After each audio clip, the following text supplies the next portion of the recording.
Good morning, my friends, and welcome back to the Live, Build, Change podcast. My name is Kerry Green. This is the Morning Mindset, and we are orienting ourselves here at the beginning of the day to think along the lines of how God thinks about himself, about the world, about the circumstances going on in the world. And we want to be able to think that way because that enables us to live rightly in this day, to have our minds aligned with the truth of God, enables us to live out the truth of God. I hope that makes sense to you. That's why this morning mindset is so vital. And of course, you don't have to use this morning mindset audio to do that for yourself every morning. In fact, I hope you are taking more steps, additional steps beyond what I'm providing here for you to help yourself be aligned for the challenges of the day. But the point is, the morning mindset is here to help you, and I pray it is a help to you. Today, I want to look at Proverbs chapter 20, verse number 25. And this passage brings out a situation that I've seen happen quite often. I mean, let me paint this situation for you. How many times have you, or someone you know, been in a situation that felt very, very desperate, and you desperately wanted things to change, to be different? You wanted some kind of deliverance. You wanted some kind of miracle from God to intervene on your behalf. And in that moment, you said something like this: "Oh God, if you will just do this, if you will just make this better in the way I'm thinking, the way I'm hoping, I will live for you the rest of my life. I will do this, I will do that." And you make a promise to God based on your desire for him to take action on your part. You're really making a vow that if God comes through in the way you want, you will come through for him. And Proverbs chapter 20, verse 25 is a passage that applies to those kinds of situations.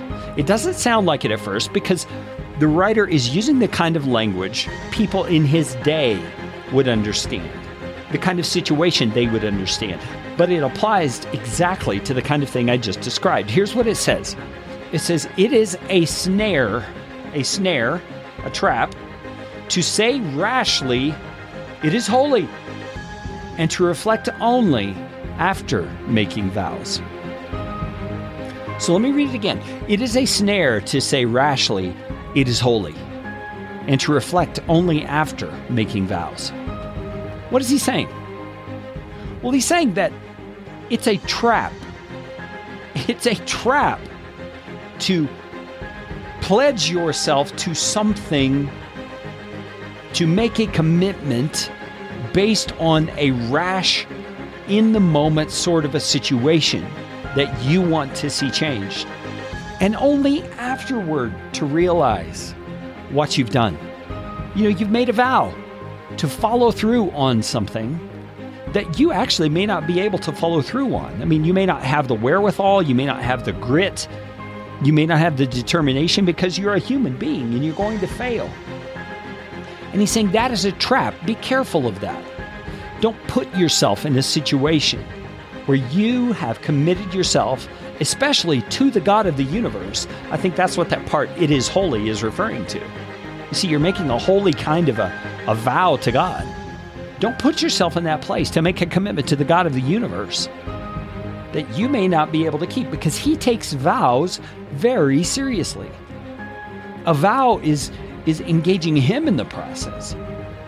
It's somehow tying him up in the promise because you're making it to him. And so be careful, my friends. Yes, pray with earnestness. Ask God to act on your behalf.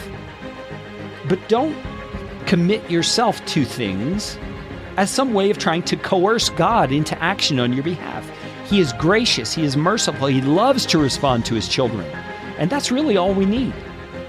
So as you pray for those impossible situations in your life, trust your God and rest in his goodness toward you. Let's talk again tomorrow on The Morning Mindset.